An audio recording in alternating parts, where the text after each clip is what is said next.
નમસ્કાર મિત્રો, મારી આ યુટ્યુબ ચેનલ પર તમારું સ્વાગત છે। મિત્રો, આજે આપણે ગુજરાતના ભૂગોળને લગતા કેટલાક મહત્વના પ્રશ્નો વિશે જોઈશું। તો ચાલો જોઈએ મિત્રો આગળ।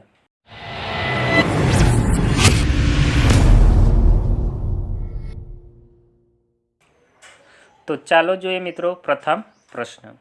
ગીરના જંગલને કયા વર્ષથી અભયારણ્ય તરીકે જાહેર કરવામાં આવ્યો છે? તો મિત્રો ગીરનું જે જંગલ છે તેને વર્ષ 1965માં અભયારણ્ય તરીકે જાહેર કરવામાં આવ્યો હતો। ત્યારબાદ આગળનો પ્રશ્ન જોઈએ મિત્રો। પ્રશ્ન નંબર 2, કયા વૃક્ષના લાકડામાંથી કાથો મળે છે? તો મિત્રો જે ખેરનું જે વૃક્ષ છે તેમાંથી કાથો મળે છે। ત્યારબાદ આગળનો પ્રશ્ન જોઈએ મિત્રો। પ્રશ્ન નંબર 3, કયા પાકના ઉત્પાદનમાં ગુજરાત સમગ્ર ભારતમાં પ્રથમ સ્થાને છે? તો મિત્રો જે એરંડા છે તે એરંડાના પાકમાં જે ગુજરાત રાજ્ય છે તે સમગ્ર ભારતમાં પ્રથમ સ્થાન ધરાવે છે। ત્યારબાદ આગળનો પ્રશ્ન જોઈએ મિત્રો। પ્રશ્ન નંબર 4, ખરીફ પાકની લણણી કયા માસ દરમિયાન કરવામાં આવે છે? તો યાદ રાખજો મિત્રો, સપ્ટેમ્બર ઓક્ટોબર મહિનાની અંદર જે ખરીફ પાક છે તેની લણણી કરવામાં આવે છે। ત્યારબાદ આગળનો પ્રશ્ન જોઈએ મિત્રો। પ્રશ્ન નંબર 5, ખંભાતના અકીક ઉદ્યોગને કયા ડુંગરની ખાણોમાંથી જરૂરી પથ્થર મળે છે? તો મિત્રો ખંભાતનો જે અકીક ઉદ્યોગ છે તેને રાજપીપળાના ડુંગરોમાંથી એટલે કે ખાણોમાંથી પથ્થરો મળે છે। ત્યારબાદ આગળનો પ્રશ્ન જોઈએ મિત્રો। પ્રશ્ન નંબર 6, ગુજરાતમાં બોક્સાઇટ સૌથી મોટા પ્રમાણમાં ક્યાં મળી આવે છે? તો મિત્રો ગુજરાતમાં કચ્છ અને જામનગરમાં સૌથી વધુ બોક્સાઇટ મળી આવે છે। ત્યારબાદ આગળનો પ્રશ્ન જોઈએ મિત્રો। પ્રશ્ન નંબર 7, ગુજરાતમાં સૌથી મોટો સોલાર પાવર પ્લાન્ટ ક્યાં આવેલો છે? તો મિત્રો ગુજરાતનો જે સૌથી મોટો સોલાર પાવર પ્લાન્ટ છે તે મિત્રો ચારણકામાં આવેલો છે। ત્યારબાદ આગળનો પ્રશ્ન જોઈએ મિત્રો। પ્રશ્ન નંબર 8, સરદાર સરોવર ડેમ ખાતે કુલ સ્થાપિત ઉર્જા ક્ષમતા કેટલી છે? તો યાદ રાખજો મિત્રો, સરદાર સરોવર ડેમ ખાતે જે કુલ સ્થાપિત ઉર્જા છે તે મિત્રો 1450 મેગાવોલ્ટ જોવા મળે છે। ત્યારબાદ આગળનો પ્રશ્ન જોઈએ મિત્રો। પ્રશ્ન નંબર 9, ગુજરાતમાં ડાયનાસોરના અસ્મિઓ ક્યાં મળી આવી છે? તો મિત્રો ગુજરાતમાં ડાયનાસોરની જે અસ્મિઓ છે તે મિત્રો બાલાસિનોર ખાતે મળી આવી છે। ત્યારબાદ આગળનો પ્રશ્ન જોઈએ મિત્રો। પ્રશ્ન નંબર 10, છારીદંડ જળપ્લાવિત ભૂમિ સંરક્ષિત અભયારણ્ય ક્યાં આવેલું છે? તો મિત્રો આ જે અભયારણ્ય છે તે ગુજરાતમાં આવેલું છે, જે તમે અહીંયા ચિત્રમાં પણ જોઈ શકો છો। ત્યારબાદ આગળનો પ્રશ્ન જોઈએ મિત્રો। પ્રશ્ન નંબર 11, સમુદ્ર પાણીથી રચાતા સરોવરને કયા નામથી ઓળખવામાં આવે છે? તો મિત્રો સમુદ્ર પાણીથી જે સરોવર રચાય છે તેને લગુન તરીકે ઓળખવામાં આવે છે।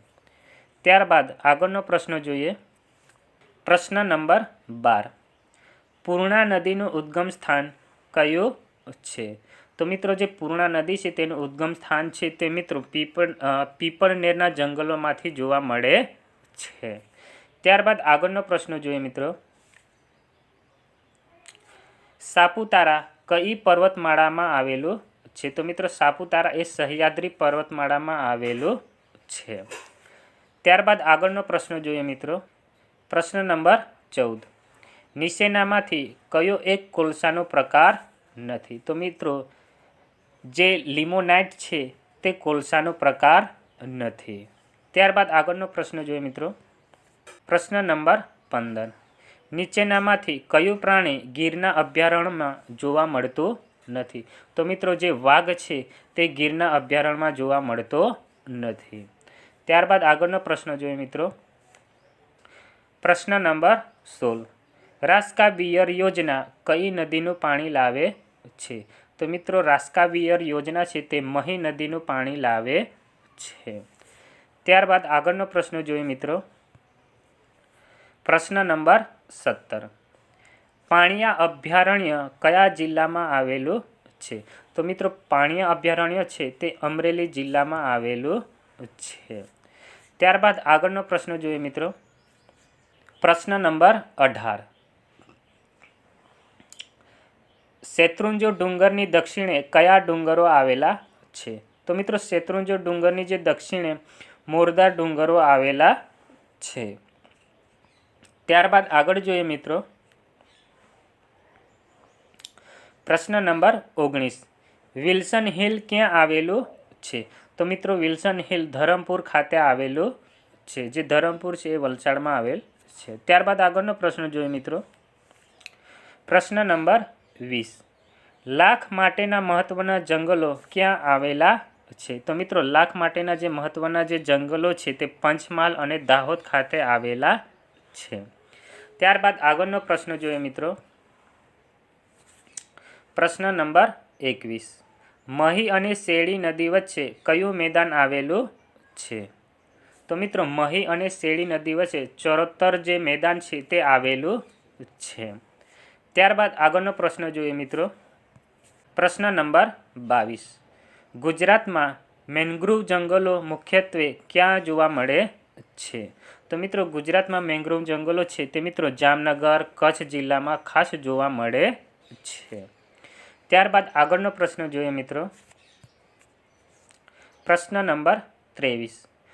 જોડિયો ધોધ ક્યાં આવેલો છે? તો મિત્રો જોડિયો ધોધ છે તે ધરમપુર ખાતે આવેલો છે.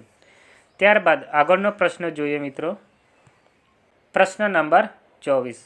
ભાવનગરના દરિયા કિનારે કયો બેટ આવેલો નથી? તો મિત્રો ભાવનગરના દરિયા કિનારે સવાઈ નામનો બેટ આવેલો નથી. ત્યારબાદ આગળનો ક્વેશ્ચન જોઈએ મિત્રો. પોળોના જંગલો ગુજરાતના કયા જિલ્લામાં આવેલા છે? તો મિત્રો જે પોળોના જે જંગલો છે તે ગુજરાત રાજ્યના સાબરકાંઠા જિલ્લામાં આવેલા છે. ત્યારબાદ આગળનો પ્રશ્ન જોઈએ મિત્રો. પ્રશ્ન નંબર 26. ગુજરાતમાં ભેજવાળા પાનખર જંગલો કયા જિલ્લામાં જોવા મળે છે? તો મિત્રો ગુજરાતમાં ભેજવાળા એટલે કે પાનખર જે જંગલો છે તે મિત્રો ડાંગ, વલસાડ જેવા જિલ્લાઓમાં ખાસ જોવા મળે છે. ત્યારબાદ આગળનો પ્રશ્ન જોઈએ મિત્રો. પ્રશ્ન નંબર 27. નીચેના પૈકી કયું બંદર દુનિયાનું વસ્ત્ર કહેવાતું હતું? તો મિત્રો જે ખંભાત છે, જે ખંભાતનું બંદર છે તે મિત્રો દુનિયાના વસ્ત્રના તરીકે ઓળખવામાં આવે છે.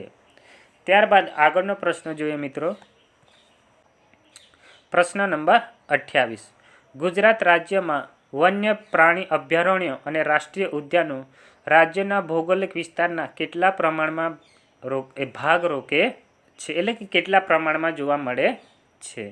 તો મિત્રો 8.47 જેટલા વિસ્તારમાં જે આ અભયારણ્યો છે, રાષ્ટ્રીય ઉદ્યાનો છે તેનો ભૌગોલિક વિસ્તાર જોવા મળે છે. ત્યારબાદ આગળનો પ્રશ્ન જોઈએ મિત્રો. પ્રશ્ન નંબર 29. રોજી બેટ કયા જિલ્લામાં આવેલો છે? તો મિત્રો જે રોજી બેટ છે તે જામનગર જિલ્લામાં આવેલો છે. ત્યારબાદ આગળનો પ્રશ્ન જોઈએ મિત્રો. લાસ્ટ પ્રશ્ન મિત્રો. પ્રશ્ન નંબર 30. કર્કવૃતને 2 વાર ઓળંગતી ભારતની એકમાત્ર નદી કઈ છે? તો મિત્રો કર્કવૃત જે રેખા છે તેને 2 વાર ઓળંગતી ભારતની એકમાત્ર નદી હોય તો મિત્રો મહી નદી જોવા મળે છે. તો મિત્રો મારો આ વિડીયો તમને જો ગમ્યો હોય તો લાઈક કરજો, શેર કરજો અને સબસ્ક્રાઈબ કરી દેજો. આભાર મિત્રો.